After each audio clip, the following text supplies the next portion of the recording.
Ცენზურა. ასე აფასებს შეერთებული შტატების ადმინისტრაცია ივანიშვილის ხელისუფლების მიერ გამოხატვის თავისუფლების დევნას და განსხვავებული ხმების ჩახშობის პოლიტიკას.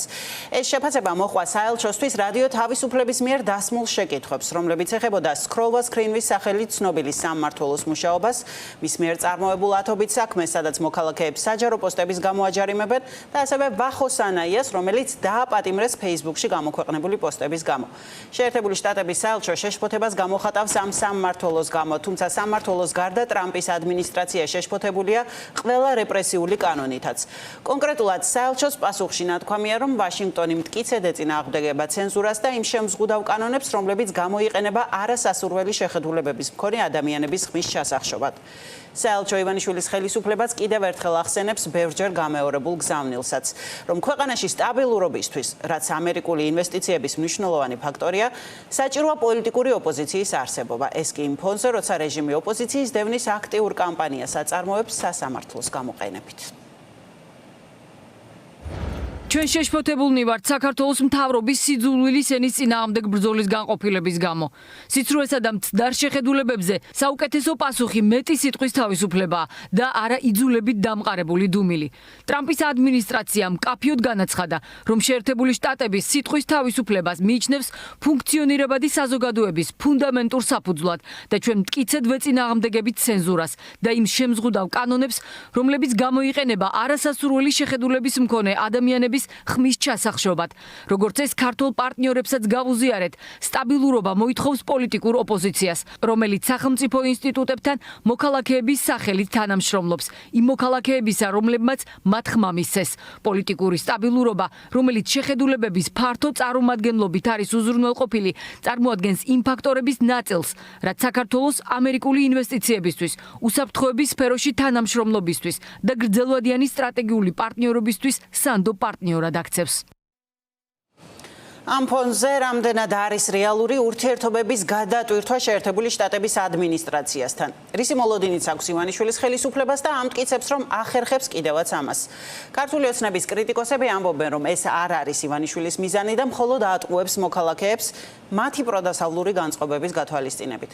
რაც შეეხება ქართული ოცნების პასუხს, ივანიშვილის პარტია სავარაუდოდ საგარეო უწყებას ჩართავს პროცესში, მანამდე კი ვისმენთ რიგითების განცხადებებსაც, როგორია მათი პასუხი სალომე ლაბაძისგან გავიქებთ. მას შემდეგ, რაც შეერთებული შტატების საელჩომ გამოიყენა სიტყვა ცენზურა და ქართული ოცნების პოლიტიკა პრაქტიკულად გამოხატვის თავისუფლების შემზღუდავ პოლიტიკად შეაფასა, შეიძლება ითქვას, რომ ივანიშვილის პარტიას არ დარჩა სივრცე ინტერპრეტირებისთვის. თუმცა, პასუხად მათგან პირდაპირი თავდასხმა ვაშინგტონზე, ისეთი როგორცაც ეს პარტია უბედავს ხოლმე ხშირად მაგალითად ბრიუსელს, ამ შემთხვევაში ან ჯერჯერობით მაინც არ მოგვისმენია. ამ დროისთვის ოცნების წარმომადგენლები ამბობენ მხოლოდ იმას, რომ საელჩო სავარაუდოდ ვერ გაერკვა საკითხში, რომ მას სავარაუდოდ არ აქვს საკმარისი ინფორმაცია და ახლა სწორედ ოცნების საგარეო უწყებამ უნდა მოახერხოს ის, რომ გავიდეს საელჩოსთან კონტაქტზე და იქ დასაქმებულებს აუხსნას, რომ მათ შეშფოთების საფუძველი არ აქვთ, რომ ისინი არასწორად აფასებენ საქართველოში მიმდინარე პროცესს და რომ სინამდვილეში საქმე გვაქვს არა გამოხატვის თავისუფლების შეზღუდვის მცდელობასთან, არამედ პარტია ებრძვის მხოლოდ სიძულვილის ენას, რაც თენგი შარმანაშვილის მტკიცებით ჩვეულებრივი პრაქტიკაა ევროპის ქვეყნებისთვისაც. თქვენ ძალიან კარგად იცით, რომ ჩვენი ნოუ-ჰაუ არ არის სიძულვილის ენის წინააღმდეგ ბრძოლა. ევროპის ყველა ქვეყანა ებრძვის უკვე ამას და გაცილებით უფრო რთული ფორმები და გაცილებით უფრო რადიკალური ფორმები ვიდრე ჩვენთან არის. ამერიკის შეერთებული შტატების საელჩომ უნდა შეისწავლოს კარგად სასამართლოს გადაწყვეტილება და ის აღმოაჩენს, რომ იქ სიტყვის და გამოხატვის თავისუფლებასთან კი არ ქონდა საქმე, არამედ ქონდა სიძულვილის ენის გამოყენებასთან საქმე.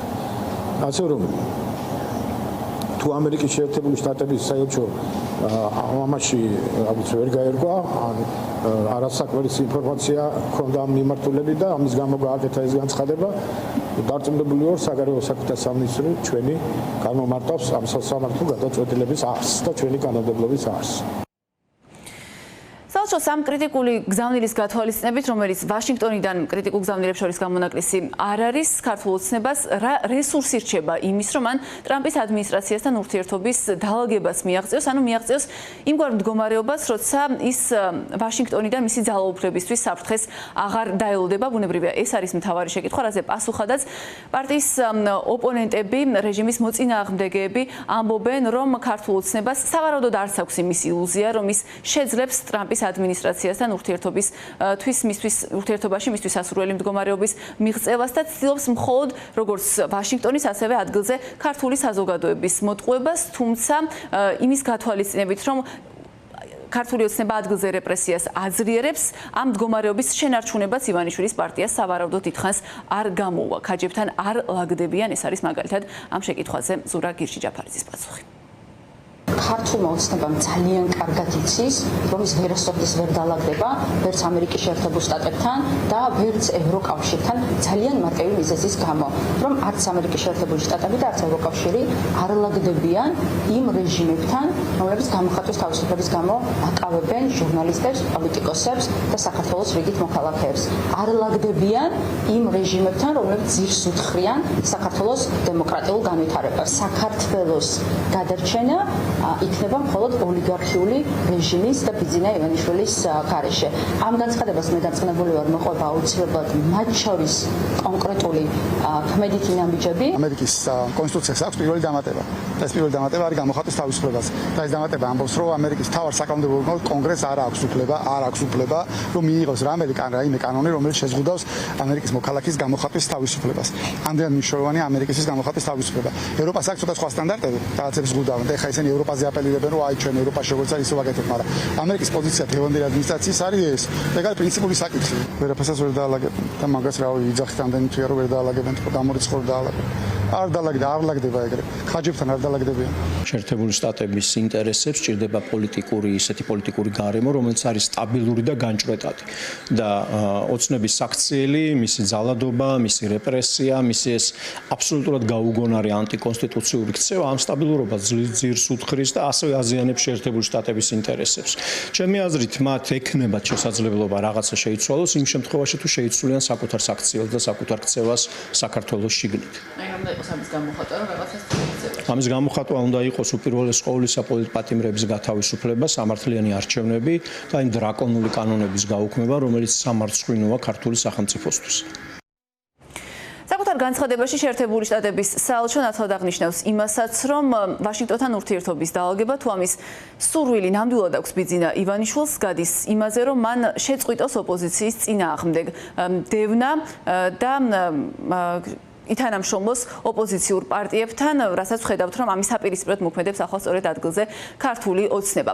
შეერთებული შტატების ეს რეაქცია შეგახსენებთ, რომ არის პასუხი მისთვის რადიო თავისუფლების მიერ გაგზავნილ შეკითხვებზე, რომლებიც უკავშირდებოდა ვახოს ანაიას დაკავებას და იმ სამმართველოს მუშაობას, რომელიც სოციალურ ქსელში ქართული ოცნების კრიტიკის გამო მოქალაქეების დევნითაა დაკავებული. შტატების საელჩო წერს, რომ საქმე გვაქვს ცენზურასთან და ეს ვაშინგტონის შეშფოთებას იწვევს.